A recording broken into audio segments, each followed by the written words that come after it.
An extremely useful skill to have in computer engineering or any other situation where you might be designing components for an electrical circuit is being able to use cascading and combinatorial logic in circuits. The idea being that you want to have more than just a wire that goes from point A to point B. You want it to interact with signals along other wires along the way to produce a different output. So here we have a simple AND gate. The input A and B pass through this gate called an AND gate, and it exits at output C. And as you can see here, we have a truth table. All the input is on one side, all the output is in the other, and you can see that when A and B are 0, C is 0, this wire C. When A is 0, B is 1, C is still 0. When A is 1 and B is 0, C is still 0. And when A is 1 and B is 1, C finally becomes 1. Now, this is a very simple demonstration, but we can use it to expand our knowledge into a easier way of doing larger circuits. So now suppose we want a system where D is the output and A, B, C are inputs, and we want a situation where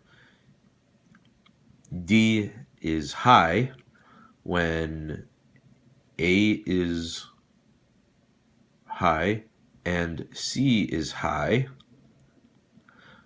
or we want the situation where D, the output, is high if B is high and both A and C are low.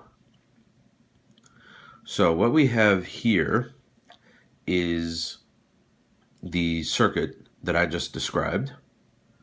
We want, see, A and C to go through this AND gate, and it comes to this gate, which is called an OR gate. You can tell the two apart because usually the OR gate is a little more pearlated at the outer edge of it, and it's got a concave edge, while the AND gate has a flat edge and a smoother, rounder side.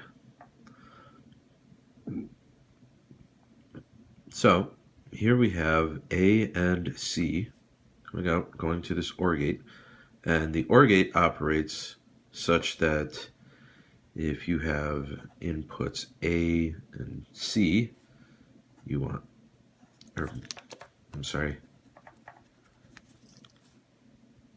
treat A and C as 1, and we have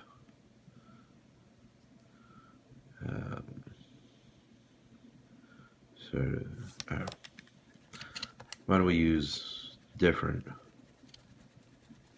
variables altogether? Okay, here we have X and Y. Now an OR gate is laid out such that when both inputs are 0, the output is 0. When one or both inputs are 1, that is when there is at least one high signal going through the gate, then the output is indeed 1. So here we have D that's coming out of an OR gate, and we can see this AND gate is going to dictate that the A wire needs to be low because it's going through a NOT gate. The C wire has to be low because it too is going through a NOT gate. And the B wire has to be high because it is not going through a NOT gate. And when those three conditions are met, this wire here will be high, and this OR gate will have at least one high input, and D will therefore be high.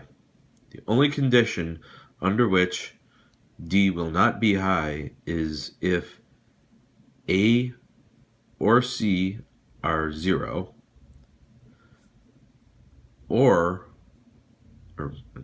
and B is 0, let's say. There's a couple others, but you get the point, I hope. So this is this circuit written out algebraically.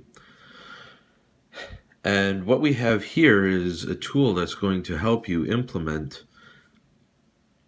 from this through a truth table to drawing this in the most efficient way possible. Drawing the most efficient outline of this as possible. What we have here is a complete truth table for all the possible inputs of this circuit. And what we see, we have everything 0 through 7, so that is all 8 possible inputs. What we see is, there are a couple combinations, but let's resolve ourselves to only focusing on the situations where the D output is high. So we can just ignore these zeros for now. And when you notice, if you will, that D is only high when B is 1 and A is 0 and 0. Or A is 0, C is 0. Now we come down to what's called our Kmap, and what this is just a chart of this. That's all this is. As you can see, we've combined B and C in the same, we've combined two dimensions of this truth table into one by just parsing out all the different combinations of B and C that are possible. That really just saves space and saves us having to buy a 3D printer for this example. But what you do is you look over here, you see where the output is high, logic 1. And then you note the inputs, A0, B1, C0. You come over to your Kmap, you find A0 along this. You find where B is 0. That's these two. The B, B. This is C, C. And then C, finally, needs to be 0, which we have here. And that is where this 1 comes in. Now, when we look over here again, we find another situation where D is 1, and that comes in at A1, B0, C1. So we can go over here, find where A is 1, find where B is 0, is these two, and within these two, which one has C equal to 1? This one. Now, finally, we see that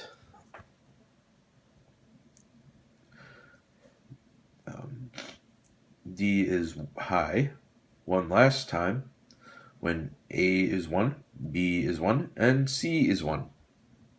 So let's start off by finding A is equal to 1. Find that row. And then finding out where B is 1, right here, this set. And where C is 1 within this set. And that's right here. This one meets all the criteria.